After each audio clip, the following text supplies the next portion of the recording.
Continuando o nosso programa, hoje nós vamos falar do desvio de septo. E quem nos recebe é a doutora Maiara Laporta, ela que é otorrinolaringologista, laringologista cirurgiã. Tudo bem, Tudo doutora? bem. Queria agradecer pelo convite, fiquei muito feliz de poder participar e de poder ajudar a divulgar informações aí tão importantes sobre saúde, né? Nós que agradecemos, doutora. Muito bom estar aqui com a doutora hoje. A doutora que é referência aí na área da saúde. E é muito bom a gente falar sobre um assunto que importa muito para o público, tanto para adultos, principalmente para crianças, né? O que a gente pode evitar hoje, e levando aí para a vida do adulto. Vamos começar, doutora, então, explicando para o público o que é o desvio de septo e por que acontece.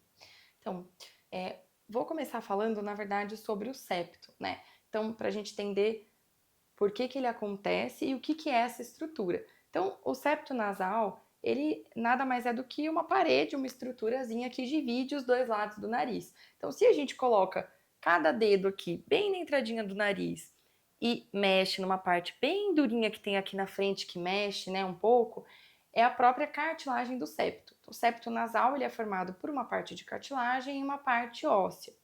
Por isso que ele pode ir alterando aí ao longo dos anos. Por isso que a gente vê que na infância a criança tende a não ter nenhum desvio, então ela nasce geralmente sem nenhuma alteração no formato do septo, e conforme vai crescendo, por conta de próprias alterações do formato da estrutura óssea facial e crâniofacial, esse desvio pode ir surgindo aí ao longo dos anos. Doutora, é muito ruim ficar sem respirar, né? Imagina para uma criança, né? Que às vezes ela não tem como reclamar claramente, mas ela mostra com choro, com sintomas, né? Então, quais são os principais sintomas e a partir de qual idade a gente já percebe? Ou a criança nasce já com esse desvio? Então, geralmente o desvio ele vai crescendo conforme a criança vai crescendo também. Então, o desvio ele pode ser congênito, né? Então, o bebê pode ter tido, o feto pode ter tido alguma alteração do desenvolvimento fetal e esse septo pode ter sido mal formado, né? Ou formado de uma forma tortuosa, né? Que é menos comum. Ou isso pode acontecendo conforme a criança vai crescendo e aí a respiração oral, por exemplo, né, é um dos fatores que altera, né, todo o crescimento crânio-facial e que pode levar a uma deformidade do septo que tende a aparecer principalmente na fase pré-adolescência, então no final da infância, início da adolescência, e conforme o adolescente vai crescendo, aqui tem aquele estirão de crescimento, né, a tendência é que essa cartilagem se deforme ainda mais, né, e aí os sintomas podem ir piorando aí ao longo dos anos. Como que é feito, doutor, o diagnóstico? Então, o principal diagnóstico é feito através dos sintomas, né? Então, o paciente chega falando que tem alguma dificuldade para respirar pelo nariz, ou por um lado ou pelo outro, ou dos dois lados, né? Nossa, eu não respiro. Ou quando, por exemplo, é uma criança, né? A mãe vem queixando que está sempre muito congestionado, narizinho muito entupido. Pode ter outros sintomas associados como ronco, pode ter apneias presenciadas também, e sintomas de dor de cabeça, sinusite de repetição, sensação de ressecamento na boca. Então, quem dorme com o nariz entupido durante a noite tende a respirar pela boca e aí acorda com aquela sensação de boca seca, né, de irritação na garganta por ter uma respiração predominantemente oral, né? Então, hoje a gente já sabe que o nariz, né, quando você tem alguma alteração no formato do septo, isso altera a função respiratória. Respirar pela boca é muito ruim. Quando a gente respira pela boca, o ar não chega pronto para o pulmão. Quando você respira pelo nariz, o ar ele é aquecido da melhor forma possível, é umidificado, é filtrado. Quando você tem algum desvio do septo e esse ar não passa da maneira correta pelo nariz, ou ele não passa porque você só respira pelo nariz, isso também dá um desconforto na parte respiratória e pode dar até sensação de falta de ar, dificuldade na respiração. Isso é terrível, né, doutora? Enquanto criança, você não rende muito nas atividades escolares, né? Você Sim. traz uma questão também para a mãe, porque você não dorme direito. E quanto adulto ainda, você percebe o quanto tempo você teve um problema que de repente pode ser corrigido aí com antecedência, e é uma correção que nós daqui a pouco vamos falar aqui como funciona, e é o que avançou nessa questão dessa cirurgia, mas é uma correção que eu já deveria ter feito lá atrás e às vezes a pessoa, por falta de informação, leva uma vida adulta, uma vida realmente precisando de mais cuidados e acaba afetando inclusive outras questões na saúde também, não é mesmo, doutora? Sim, com certeza. Então, a principal alteração aí, além da função respiratória, é a qualidade de vida, qualidade de sono. Quem faz atividade física sente essa diferença também de, às vezes, dificuldade no rendimento, né, da atividade que faz ou do esporte, eventualmente, pela dificuldade na respiração pelo nariz. E geralmente o que a gente vê é exatamente isso que você comentou. Então, crianças que dormem mal, que podem ter alguma alteração até comportamental. Então, às vezes, aquela criança que chega aqui pra gente agitada ou muito irritada, às vezes ela não tem nenhuma alteração neurológica que cause isso.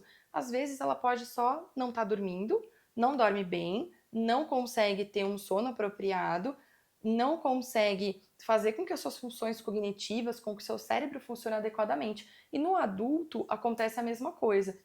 Você pode não estar respirando bem durante o dia, não estar dormindo bem durante a noite, e isso faz com que todas as suas funções do dia não sejam adequadas para você não ter um relaxamento e uma recuperação adequada aí da memória durante a noite.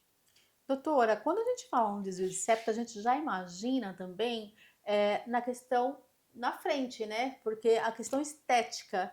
Na questão estética, dá para perceber, as pessoas percebem que tem um desvio ali, ou somente mesmo com a consulta, junto com a doutora, e para poder já avaliar lá na parte interna? Então, o septo, né, ele é uma estrutura interna. Então, ele também, além da função respiratória, ele também tem uma função de estrutura, né, de auxiliar na estrutura do nariz. Então, eu brinco que o septo, então, ele fica nessa região aqui do nariz, né, dividindo as duas fossas nasais. Então, ele fica bem no formato aqui do nariz. Dependendo do formato dele, isso pode sim alterar o formato da parte externa do nariz e pode causar malformações. Então, um septo que não tem uma estrutura boa é como se fosse uma parede mesmo de um teto de uma casa, né? Se essa parede está tortuosa ou está mal formada, esse teto também pode estar alterado. Mas existem alguns desvios que não alteram a parte externa do nariz. E isso é uma coisa que eu sempre gosto de conversar muito com os meus pacientes, que tem muita gente que tem esse medo, eu vou operar o meu desvio de septo e meu nariz vai mudar de formato. Não, ele não vai mudar de formato, né? Na grande maioria dos casos, a gente mexe só na parte interna do nariz, faz associação com outras cirurgias nasosinusais, caso precise, mas a estrutura externa, então a ponta do nariz, a cartilagem aqui da ponta, o osso do nariz, isso só vai ser alterado se o paciente tiver um desejo de fazer alguma alteração estética mesmo. De aproveitar uma questão dele não estar feliz com o nariz e aí fazer esse procedimento. Mas voltando então na parte funcional, né, que foca realmente em estar corrigindo essa questão do desvio na parte cirúrgica para que esse paciente respire melhor, tenha uma Uhum. vida aí, né, satisfatória. Agora vamos falar de notícias boas, doutora. Com os avanços da medicina, como que está hoje a questão da cirurgia?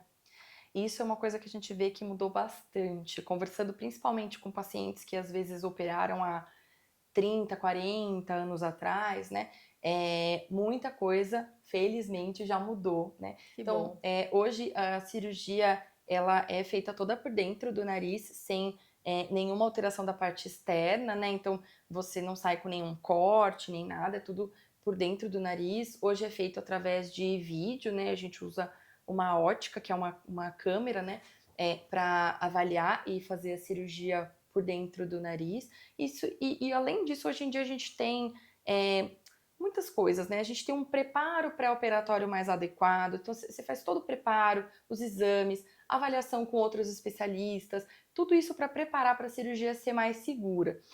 Dentro do centro cirúrgico, tanto na parte anestésica, né? Então hoje a anestesia geral é muito mais segura, todos os materiais que são usados, tanto o material cirúrgico quanto o material que a gente chama de hemostático, que é um material para diminuir a chance de ter algum sangramento, diminui o risco cirúrgico e faz com que o procedimento cirúrgico seja realmente mais tranquilo e que o pós também seja melhor. E uma outra coisa que também a gente teve de avanço aí é a não necessidade do tampão, né? Então, antigamente, muita gente falava, eu vou operar o nariz, e saía com 2 tampões, aquela coisa horrível, que o nariz ficava enorme, né? E totalmente entupido. Hoje a gente não tem mais isso, né? Então, existem materiais que substituem o tampão, diminuem o risco de sangramento, sem que o paciente tenha que ficar tão desconfortável no pós-operatório. Ou seja, é minimamente invasivo, com todo um planejamento, para que o paciente, além de ficar bem na parte funcional, mas tenha também, né, qualidade de vida, autoestima e possa ter uma recuperação aí não traumática, né, doutora? Sim, com certeza. Então, essa cirurgia, ela é uma cirurgia que o preparo é muito importante e a partir do momento que a gente vê que está tudo certo, na grande maioria dos casos costuma correr com muita tranquilidade, né? Então, você interna e opera e vai embora no mesmo dia, não precisa mais ficar no hospital internado, né? Então, geralmente é uma cirurgia hospital-dia, que a gente chama, né? Que não tem necessidade de internação. O pós-operatório tende a ficar, principalmente nos primeiros 3 a 5 dias, com o nariz mais entupido. Esse é o mais chato do pós-operatório. Como todo pós-operatório, né, doutora? Sim, sim. É porque às vezes tem gente que né, fala, é uma cirurgia que é numa região tão pequena, Uhum. nossa, vai ser super tranquilo. Não é um pós-operatório que dói, não é um pós-operatório muito difícil. Realmente, assim, comparando com outras cirurgias, tende a ser mais tranquilo. Tem que ficar respirando mais pela boca, porque o nariz fica mais congestionado. Tem o risco de ter sangramento. Então, tudo que a gente faz no pré, durante e no pós é para diminuir esse risco, mas tem que ser tudo muito bem alinhado e conversado para que a cirurgia e o pós ocorram da melhor maneira possível. Planejamento, então, é 100%, não só com a doutora, mas também com toda a equipe, né, de médicos que ela tem, multidisciplinar, para que se corra realmente mais confortável possível, que tenha o melhor resultado possível, tanto segurança para o especialista, também, claro, sempre eles pensam, em primeiro momento, no paciente. Parabéns pelo seu trabalho, doutora. Obrigada, muito obrigada. E é o programa Saúde na TV, sempre com muita informação e responsabilidade para você. Conversei agora com a doutora Maiara Laporta, ela também está aqui nas redes sociais, que a gente vai estar disponibilizando os contatos dela, para que vocês possam acompanhar e ver um pouquinho mais a respeito do trabalho dela.